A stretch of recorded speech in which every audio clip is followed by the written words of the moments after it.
Okay, so without further ado, I'd like to bring up the first speaker, and that is Alison Shupp. So Alison Shupp is in the Genetics, Genomics, and Cancer Biology program in the lab of Dr. Karen Bussard, and the title of her talk is Cancer Metastasis, What's Bone Got to Do with It? Did you know many breast cancer patients may be unaware they have metastatic cancer, which is when cancer spreads to other organs.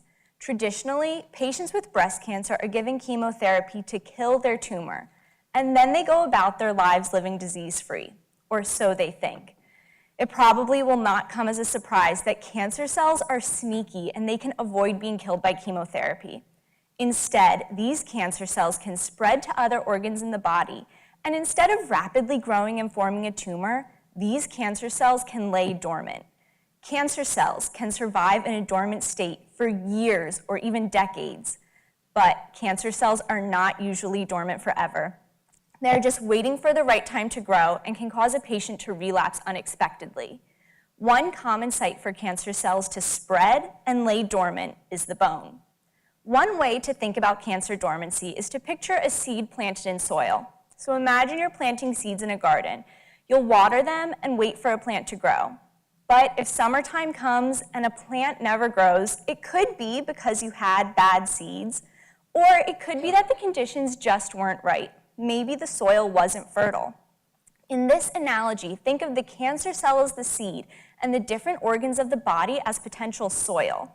When cancer spreads throughout the body, there is a potential for the cell to rapidly multiply and form a tumor. Or the cancer cell may lay dormant, waiting until the conditions are just right or the soil is fertile to grow.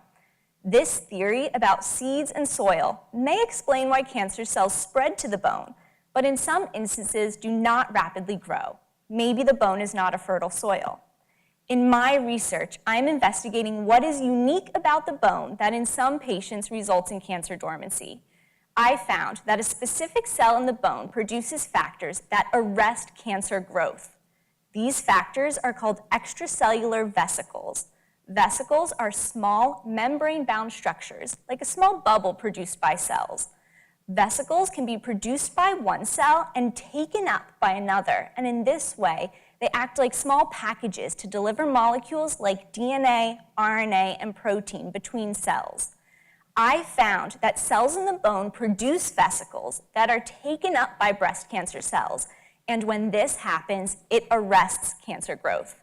Many researchers are now investigating ways to harness the power of vesicles to treat cancer, and I am investigating what is unique about the vesicles derived from the bone that is able to arrest cancer growth. I hope to identify molecules that can be utilized in cancer therapy, and hopefully we can keep these cancer seeds from growing. Thank you.